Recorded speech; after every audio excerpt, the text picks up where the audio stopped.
6장 14절에서 16절 신약성경 357쪽 교독하겠습니다. 그러므로 우리에게 큰 대제사장이 계시니 승천하시니 곧 하나님의 아들 예수시라. 우리가 믿는 도리를 굳게 잡을지어다. 우리에게 있는 대제사장은 우리의 연약함을 인정하지 못하시니까 하여 모든 일에 우리와 똑같이 시험을 받으시니로되 죄는 없으시니라. 다같이요. 그러므로 우리는 구별하심을 받고 때에 따라 돕는 은혜를 얻기 위하여 그의 보좌 앞에 담대히 나아갈 것이니라. 아멘. 네, 좌우에 계신 분들에게 사랑합니다 인사하겠습니다. 사랑합니다. 네, 사랑합니다.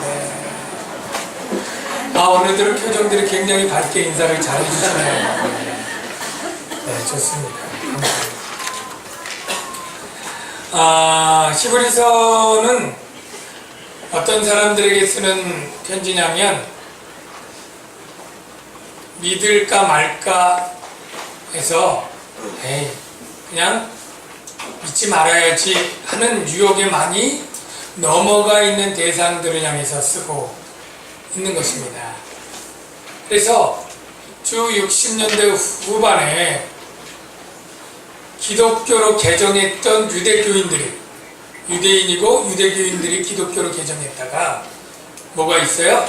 유대인들의 반대와 미움과 박해, 그리고 로마 정부의 대대적인 박해까지 더해지자 아주 그것을 60년대 말에 혹독하게 경험한 그들 가운데 유대교로 돌아가는 게 낫겠어, 기독교로 괜히 믿었어 하고 믿는 도리를 떠나려고 하는 사람들이 많이 생겨났다고 누누이 말씀을 드렸죠.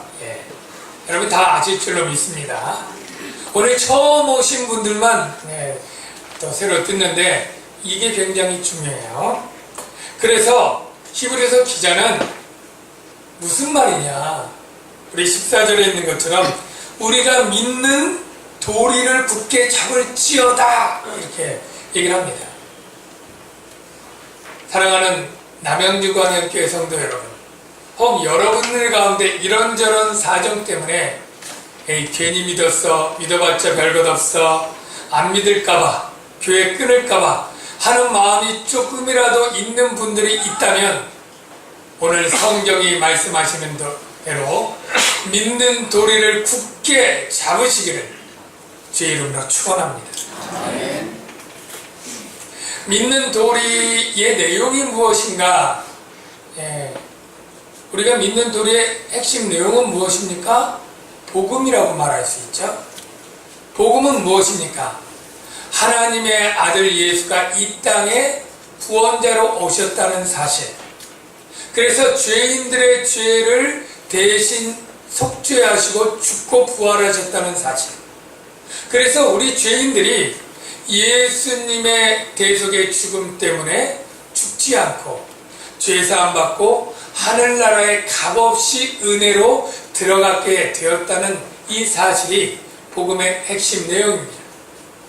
우리는 아무것 하지 않고 하나님의 자녀가 되고 하나님 나라의 영광스러운 유업을 상속받을 상속자가 되었습니다. 여러분 믿으시면 아멘. 근데 이 아멘이 간격적으로 아멘이 나와요. 하늘의 영광의 기업이 상속받았다고 하는데 누가 여러분에게 아파트 한 채를 주면서 믿으면 아멘하면 아마 감격의 눈물을 흘리면서 이렇게 귀한 걸 이렇게 하는데 하늘의 유업에 대해서는 솔직히 저나 여러분이나 그렇게 감격이 잘 없는 것 같아요. 축복합니다. 하늘의 이 세상의 어느 처소보다 안전하고 안식처인 하늘나라 기업이 우리에게 유업으로 주어졌다는 하나님의 약속을 믿으시기를 주의 이름으로 축원합니다. 이게 우리가 믿는 도리의 내용들이에요. 이걸 굳게 잡아야 돼요. 근데 이걸 굳게 안 잡고 유대교로 가려고 하는 사람들은 왜 유대교로 가려고 할까요? 유대교가 기독교보다 뭔가 더 좋은 게 있다는 확신 때문에 가는 것 아니겠어요? 그 좋은 것이 뭐냐면 그 중에 하나가 대제사장이 있다라는 거예요. 유대교회는 대제사장이 있다. 여러분, 대제사장이 무슨 일을 하는지 대략은 알 거예요. 제사 드리는데 대제사장은 특별히 속죄일에 전 이스라엘 백성이 지은 죄를 대신해서 하나님께 들고 나가서 이스라엘 백성의 죄를 용서해달라고 간절히 중보 기도하고 하나님의 긍휼로 죄사함을 얻어내서 나오는 이게 대제사장이에요. 그러니까 유대인들은 생각하는 거죠.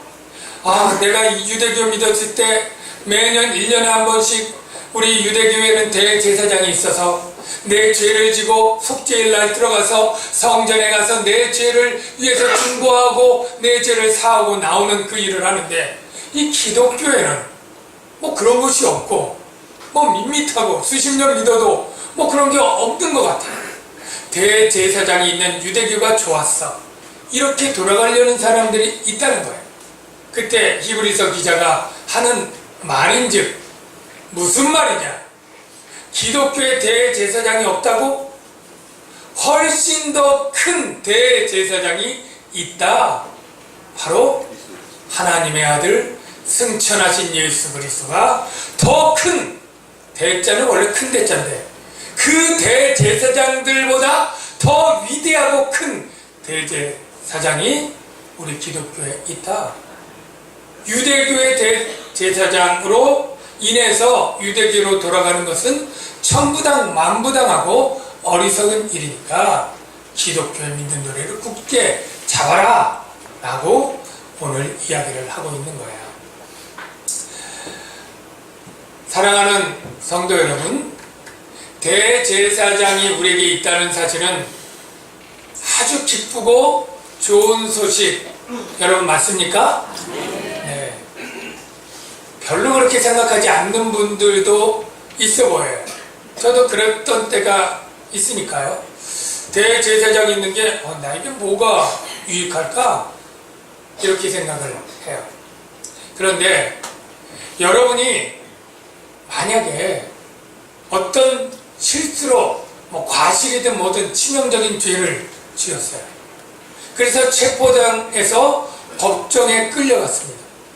그랬더니 정말 검은 복을 입은 이 검사가 그냥 내 모든 죄를 아주 날카롭게 최고의 구형을 막 내리면서 있는 죄 없는 죄 과거에 지었던 모든 죄를 가지고 막 이 사건에 막 연결시켜서 내게 굉장히 큰 죄목을 씌우고 형벌을 내리려고 할 때 그런 상황이 되었다고 칩시다. 그런데 여러분은 법에 대해서 저나 그렇고 아는 게 없잖아요. 어떻게 대처할지도 모르고 어떻게 항변할지도 모르고 법률 용어도 모르고 하고 있을 때 아무 변호인이 없을 때 그 난처함이 얼마나 크겠습니까? 그런데 정말로 유능하고 탁월한 변호사가 와서 나의 이 모든 것들을 법리적으로 아주 유능하게 그리고 합리적으로 그리고 판사의 동정심을 이끌어낸 모든 나의 선행들을 제시하면서 내 형을 줄여나가고 변호해 줄 때 그런 변호사가 있다면 얼마나 든든하겠습니까? 여러분, 대제사장이 이보다 훨씬 더 귀한 분이에요. 여러분, 우리 인간은요, 하나님 앞에 나가면 죄인으로서 나가면 처죽임을 당할 수밖에 없는 아주 더러운 죄인이라는 걸 여러분이 불쾌하셔도 인정하시기를 바랍니다. 하나님 앞에 벌레만도 못한 죄인, 그보다 더 더러운 게 우리예요. 여러분, 쓰레기더미 하치장에서 막 뒹굴던 어떤 사람이, 그럴 일이 저나 여러분은 없겠습니다만 비유를 위해서 하는 거예요. 그래서 온갖 오물들 뭐 이런 게 잔뜩 묻었어요. 예. 그런데 갑자기 전화를 받았는데, 예. 축하해요. 예. 아내가 지금 뭐 예쁜 딸을 낳았어요. 이런 연락을 받았다고 칩시다. 그 사람이 산부인과 병원에 가서 신생아실에 들어갈 수 있습니까? 없습니까? 예, 도저히 못 들어가죠. 그 더러운 병균 덩어리를 가득 안고 신생아실에 못 들어가겠죠. 아버지가 교통사고를 당했습니다. 중환자실 어디입니다. 라고 얘기한다고 해도 그 옷을 가지고 이 중환자실에 못 들어가겠죠. 왜? 그것은 모든 병균을 엄격하게 들어오지 못하도록 위생과 모든 걸 통제하는 구역이니까. 여러분, 하나님은 어떠한 분이십니까? 거룩, 거룩, 거룩. 조금의 무슨 더러운 죄와 악과 모든 불결한 것이 조금도 없는 정말로 완전한 거룩이 하나님이에요. 이 거룩한 하나님 앞에 우리 죄인이 나가서 설 수가 있습니까? 없습니까? 없습니다. 있다면 그는 그 자리에 초죽임을 당할 거예요. 왜 하나님이 그러실까 하면 하나님의 거룩한 성품은요, 죄를 참아볼 수가 없습니다. 여러분, 하박국 1장 13절 말씀을 제가 잠깐 보여드릴게요. 자막 보면, 주께서는 눈이 정결하시며 하심으로 악을 참아보지 못하시며 또 패역을 참아보지 못하시거늘. 정결한 눈으로 모든 이 패역과 악을 보면 하나님의 거룩한 성품이 그걸 그냥 내버려 둘 수가 없는 거예요. 그 죄를 쳐서 죽이거나 없애야 하나님의 성품이, 본성이 그런 거예요. 저와 여러분에게는 사실 이 거룩의 성품이 굉장히 약하고 희박하니까 죄를 봐도 죄를 잘 못 느끼고 그렇게 의분이 많이 나진 않아요. 제가 생각해 봤어요. 제가 하나님의 이 거룩한 성품과 의분을 우리 성도들에게 어떻게 참 내 경험이나 이걸로 잘 소개할 수 있을까, 이걸 고민하는데 좀 비슷한 게 생각이 났어요. 그게 뭐냐면 여름철 모기입니다. 여러분, 잘 때 모기가 윙 하면 신경 거슬리죠. 근데 이게 쫓는다고 이게 안 쫓아요. 자꾸 와요. 그래서 결국 감을 설치고 불을 켜서 모기를 찾는데 모기가 딱 앉아있는데, 그냥 앉아있는 게 아니라 이미 피를 빨아서 배가 빵빵하게 불러요. 갑자기 열이 확 받아요. 더 가정을 해서 깐나래기를 낳아서 이렇게 정말 솜털처럼 부드러운 내 아가가 이미 모기에 물려가지고 벌겋게 긁어가지고 막 허옇게 되고 벌겋게 된 게 듬성듬성 있다. 그걸 보면 그 모기에 대한 분노가 막 끌어올리죠. 참아볼 수가 없어요. 그래서 뭐 책이든 신문지든 뭔가 잡아가지고 가가지고 칠 때 비둘기도 맞으면 직사할 만큼 후려치지 않습니까? 그리고 나서 딱 보면 피가 탁 튀면서 박살나 있는 이 모기를 보면서 분노가 좀 가라앉아요. 여러분, 이 하나님이 죄 볼 때 그 거룩한 성품으로 참아볼 수 없는 그 죄를 참지 못하고 칠 수밖에 없는 거룩에서 나온 공의의 성품이 있습니다. 그러니까 죄인이 그 앞에 서면 죽는 거예요. 내가 쳐 죽인다고 그러니까 말이 좀 센 것 같은데요. 이게 성경적 표현이에요. 왜냐면 이 비슷한 상황이 출애굽한 이스라엘 백성들에게 그대로 있었습니다. 하나님이 노예인 이스라엘 백성을 출애굽해서 광야로 가서 1년 후에 언약을 맺습니다. 나는 하나님이 되고 너는 백성이 되고, 우리 임대차 계약도 내가 임대인이 되고 임차인이 되고 이렇게 계약하는 것처럼 내가 이제 내 하나님이 돼줄게. 너네들 백성이, 너는 내 하나님의 백성이 돼. 이런 약속하자. 그리고 그러니까 하나님이 내려오셔야 되잖아요. 시내산에 내려올 때 난리가 났습니다. 막 어두워지고 우레와 번개가 막 치고 빽빽한 구름 사이에 불 가운데 하나님이 시내산 꼭대기에 강림하시거든요. 그러니까 이스라엘 백성이 그런 장면을 장면을, 그런 광경을 뭐 본 적이 있겠습니까? 무섭고 두렵고 떨면서도 궁금한 거예요.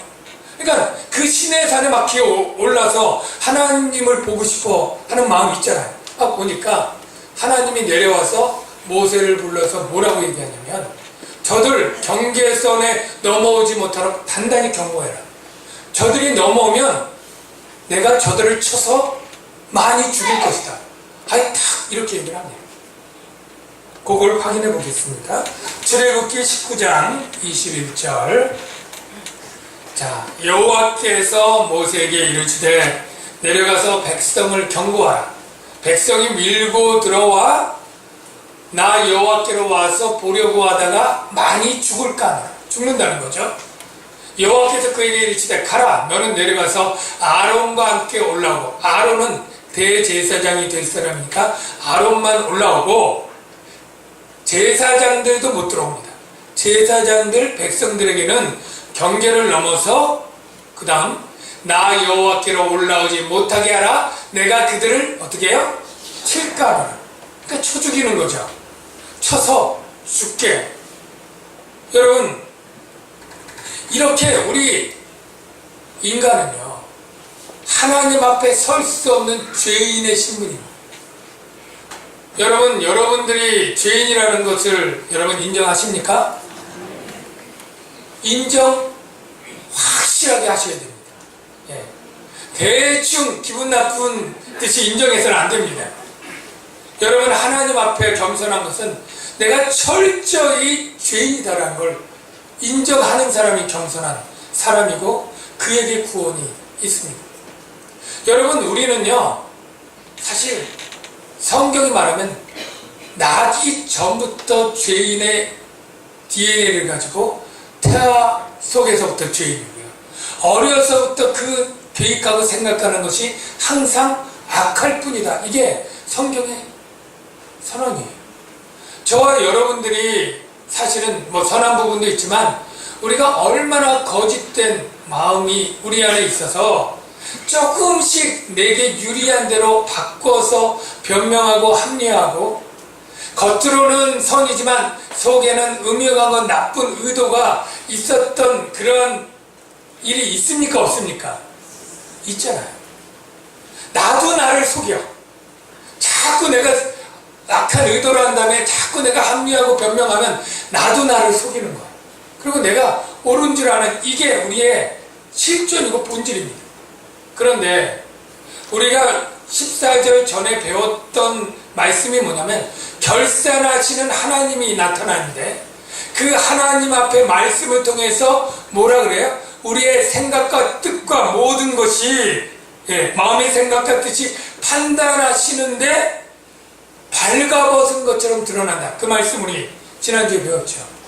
그러니까 죄인이 그 앞에 거짓말로 숨겨서 되는 게 아니라 나의 속마음의 모든, 나도 나를 속일 정도의 아주 간교하고 아주 교묘한 그런 모든 죄악이 벌거벗은 것처럼 하나님 앞에 드러나고 심판받으니 그 앞에 설 수 있는 인간이 어디 있겠습니까? 아무도 없는 거예요. 그런데 하나님께서 이 인간에게 긍휼을 베풀기 위해서 만나 주시는 장소가 있습니다. 어디냐면 하나님의 백성의 죄를 용서해서, 죄인을 원수로 잡는 하나님이 어떻게 그 백성을 용서하느냐면, 할 수 없이 관계를 갖느냐면, 성소 성전을 지으면 지성소가 있잖아요. 이 지성소에 궤짝이 하나 있습니다. 이 궤짝, 궤가 있는데 그 궤는 가로가 112cm, 1m 조금 넘어요. 그리고 세로가 68cm. 이 강단 넓이 정도 엇비슷해요. 그 궤짝은 금으로 쳐서 만들고 그 안에 뭘 집어넣느냐면 뭐가 있을까요? 돌판, 두 돌판 10계명을 넣었어요. 그래서 그 궤 이름을 언약궤, 언약이 뭐, 또는 법궤, 증거궤, 요 세 개의 이름이 다 이 똑같은 이 금으로 된 지성소 안에 있는 상자예요. 그 상자를 뚜껑으로 덮어야 되잖아요. 뚜껑으로 덮고 그 뚜껑에다가 천사를 장식하게 했어요. 자, 그 그림을 보겠습니다.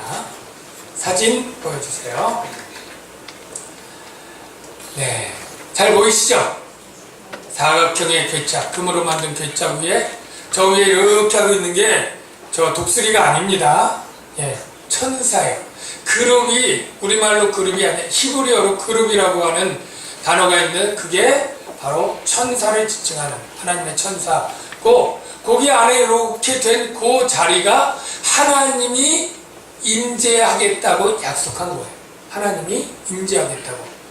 그런데 이 덮개가 히브리어로 뭐냐면 카포레트라고 하는 단어예요. 그런데 이 카포레트를 한국 성경으로 번역할 때 덮개라고 번역하지 않고 이 덮개에서 하나님이 임재하셔서 주로 뭘 하냐면 대제사장이 간구하는 죄를 용서해 주는 일을 해요. 그러니까 이 덮개를 그 의미를 새겨서 죄를 사하는 장소, 속죄소 이렇게 이름을 붙였어요. 그러니까 속죄소는 여러분이 어떤 넓은 장소를 얘기하는 게 아니라 덮개 뚜껑, 한 평도 안 되는 그 뚜껑 위가 속죄소예요. 근데 이 영어 성경에는, 뭐 영어 성경도 여러 있지만 영어 성경은 이 카포레트를 번역을 해야 되는데 멀시 시트, 예, 멀시 긍휼, 은혜, 시트 의자, 긍휼 또는 은혜의 보좌 이렇게 번역을 했어요. 이 멀시 시트를 한자어로 쓰면 어떻게 돼요?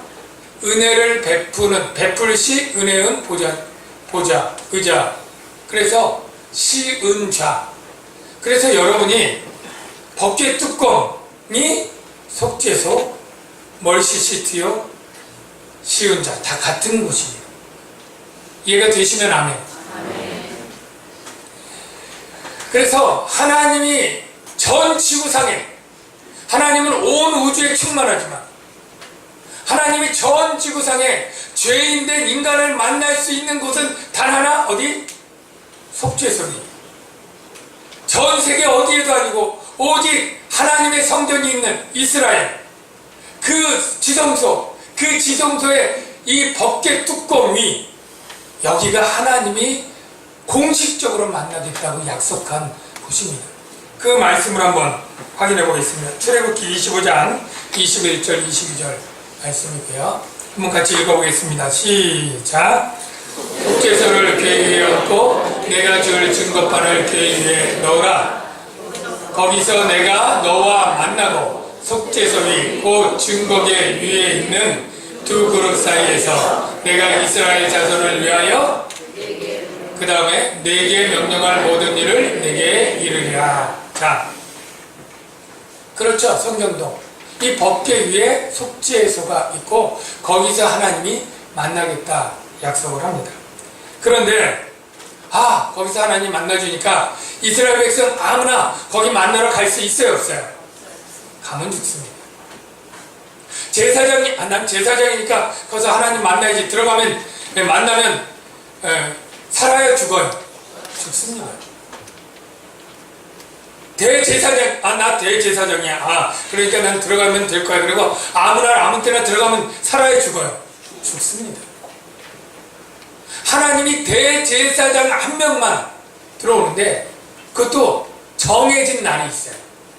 1년 365일 중에 유대력으로 7째 달 열흘, 양력 7월 10일은 아니고 유대력은 한 10월쯤 됩니다. 그 열흘에 그것도 밤에 아무 때나 가면 안 되고 아침에 또 해 뜨고 나서 그 몇 시간 동안만 대제사장이 들어가는데 그냥 들어가도 죽습니다. 그 시간에 뭐라고 들어가야 되냐? 반드시 자기 죄를 속죄하는 일을 먼저 해야 돼요. 대제사장도. 그래서 어떻게 해야 되느냐 하면 숫송아지 한 마리를, 살아있는 숫송아지죠, 죽여서 그 피를 가지고 들어가. 그리고 속죄소 위에다가 뿌려요. 7번 뿌려요. 안전수 7번 뿌려서 하나님의 진노를 막습니다. 그리고 그 다음에 이스라엘 백성의 죄를 용서해달라고 긍휼을 베풀어달라고 기도해야 되잖아요. 그러니까 이스라엘 백성들 몫으로 또 나가서 염소를 죽입니다. 그리고 그 염소를 가져가서 똑같이 또 풀어요. 그리고 나서 나와 제사장들과 이스라엘 백성의 모든 죄를 용서해서 제발 긍휼을 베풀어 달라고 그렇게 기도하고 죄사함을 받는 일을 합니다. 그런데 그 말씀을 확인해 보겠습니다. 레위기 16장 14절에서 17절. 이 확인 작업이 여러분 지루해도 이게 목사님이 거짓말인지 성경에 있는 말인지 확인하는 게 중요합니다. 볼게요. 자, 그는 숫송아지의 피를 가져다가 손가락으로 속죄소 동쪽에 뿌리고 또 손가락으로 그 피를 속죄소 앞에 7번 뿌릴 것이며 또 백성을 위한 속죄제 염소를 잡아 그 피를 가지고 휘장 안으로 들어가서 숫송아지 피로 행한 같이 그 피로 행하여 속죄소 위와 속죄소 앞에 뿌릴지니 곧 이스라엘 자손의 부정과 그들이 범한 모든 죄로 말미암아 지성소를 속죄하고. 자, 이 말씀 뭐예요? 자기 죄 때문에 숫송아지 잡고 속죄하고 또 이스라엘 백성을 위해 염소 잡아서 그 피로 속죄하고 그 얘기가 나오죠. 그렇게 속죄를 해요. 왜 이 속죄할 때 이 법궤 뚜껑에다가 피를 뿌릴까요? 여러분 왜 뿌릴까요? 저는 그 법궤에 십계명이 있다는 게 중요해요. 십계명은 뭡니까? 어기는 자를 죄에 싹슨 사망이요 정령 죽으리라. 이 십계명은 엄격한 정죄와 사망을 선포하는 법이에요. 이 법이 죄인이 오면 너 죄인 가서 죽여야 돼요. 그런데 그 죽일 때 그 사이에 바로 이미 인간을 대신해서 죽은 황소의 피가 덮여질 때 하나님이 그 죄인의 피가 아니지만 이 황소와 염소의 피로 그 진노를 누그러뜨리고 용서하는 거예요. 그러나 단 완전한 용서가 되지 않아서 1년간 시한으로 용서되는 거예요.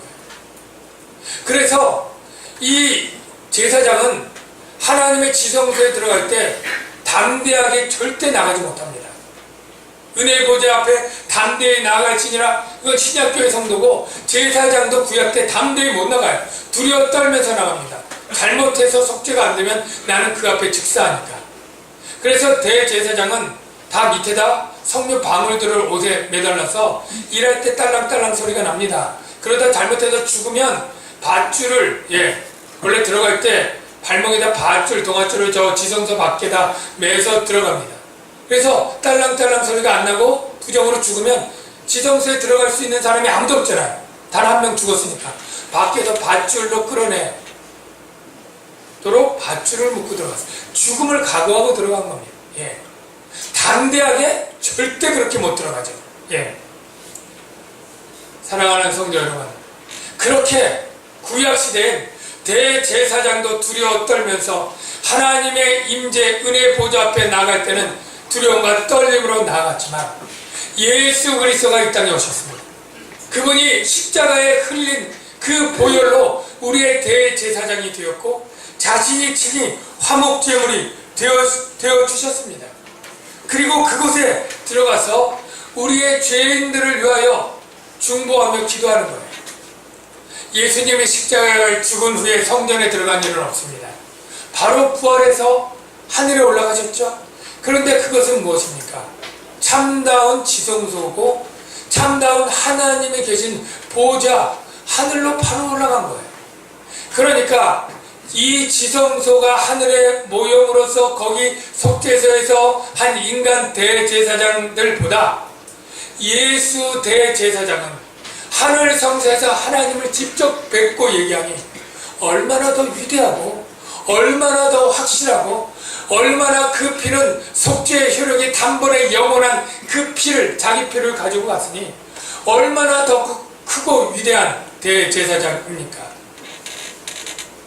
여러분, 그 대제사장이 있는 기독교를 떠나서 인간 대제사장이 있는 유대교로 간다는 것은 정말로 천부당 만부당 어리석은 일이 되는 것이죠. 그래서 우리 대제사장은 또한 어떤 점이 훌륭하시냐면 15절을 읽어봅시다. 시작. 우리에게 있는 대제사장은 우리의 연약함을 동정하지 못하실 리가 아니요 모든 일에 우리와 똑같이 시험을 받으시니로되 죄는 없으십니다. 예수님도 인간이 겪을 수 있는 모든 고통들을 다 겪고 마귀의 위험을 똑같이 당했습니다. 40일 금식할 때 마귀의 유혹 당했지만 이겨내셨죠. 이스라엘 백성들이 왕으로 삼을 때 명예욕, 권세욕 이겨내셨습니다. 십자가의 죽음의 두려움 앞에서도 핏방울같이 변하는 이 땀방울을 흘리면서도 이겨내셨습니다. 그리고 바로 그 모든 시험을 이기고 죄 없이 승리하셨기 때문에 우리 인간들이 연약함으로 죄 지을 때 하나님은 그렇게 날카롭게 정죄하지 않습니다. 그래, 나도 참 힘들었지. 네가 그 연약함으로 죄를 지은 것 내가 이해해. 내가 그 죄는 믿지만 너를 용서해 주도록 내가 힘써볼게. 결산하는 우리 하나님 앞에서 너를 위해서 내가 힘을 다해 변호하고 내 희생으로 말미암아 너를 형벌 내리지 못하도록 내가 도와줄게. 우리 대제사장이 그렇게 하나님 우편에서 중보자로 계시는 것입니다. 그래서 16절 우리는 어떻습니까? 읽어볼게요. 그러므로 우리는 궁일하심을 받고 때를 따라 돕는 은혜를 얻기 위하여 은혜의 보좌 앞에 담대히 나아갈 것입니다. 은혜의 보좌는 하나님이 앉아 계신 심판의 보좌였습니다. 어미하시고 무서운, 그래서 모든 죄인이 감히 두려워 서 있을 수도 없는 그 무서운 심판의 보좌가 예수 그리스도의 보혈이 덮게 되니까, 우리를 덮게 되니까, 우리가 그 보혈 아래 있게 되니까 마귀의 모든 정죄가 힘을 잃게 되고 우리는 그 앞에 의인으로서 담대하게 당당하게 하나님께 나아갈 수 있는 거예요. 그래서 우리의 죄인임에도 불구하고 우리가 죄 용서함을 받아낼 그 궁유를 확신하면서 나아가고 우리의 삶의 어려운 모든 문제도 기도로서 나아갈 수 있어요. 우리는 구약의 대제사장이 1년에 365일 중에 하루만 나갔지만 저와 여러분은 예수 대제사장을 힘입어 1년 365일 중에 며칠 나갈 수 있습니까? 365일 나갈 수 있어요.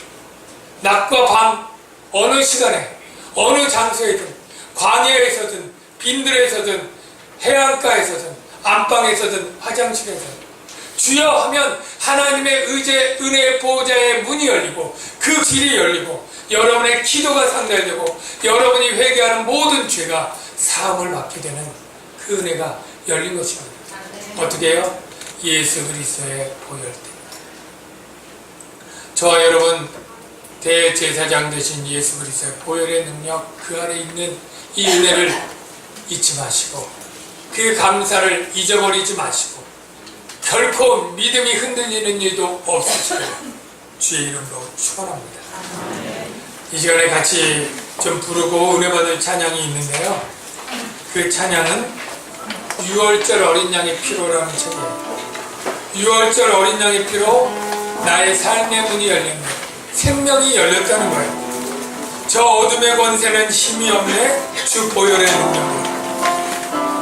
원수가 날 정죄할 때 마귀는 그 율법을 가지고 날 정죄해요. 그런데 난 의롭게 설 수 있습니다.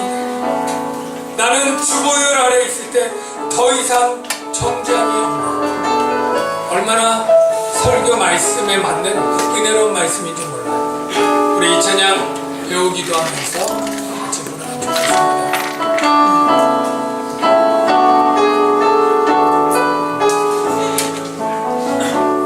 난 주 보혈 아래 있네. 그 피로 내 죄 사했네.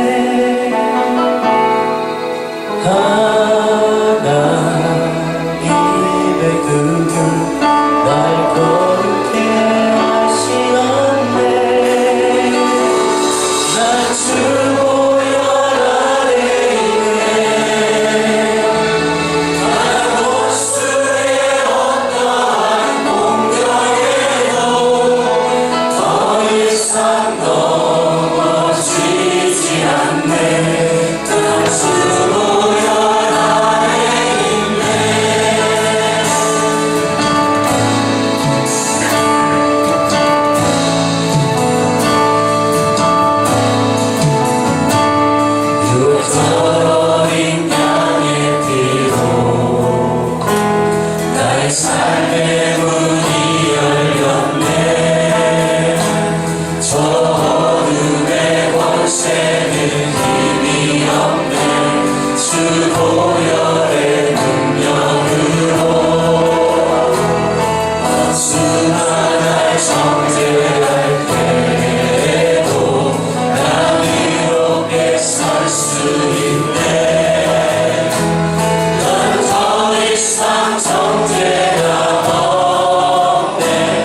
난 하나님의 은혜의 보좌 앞에서 의인으로 설 수 있게 되는 복을 누리게 되는 것입니다. 바로 예수 그리스도의 피가 그 보혈이 날 그렇게 만들었습니다. 우리 6월절 어린 양의 피로 가사를 다시 한번 묵상하며 불러보겠습니다.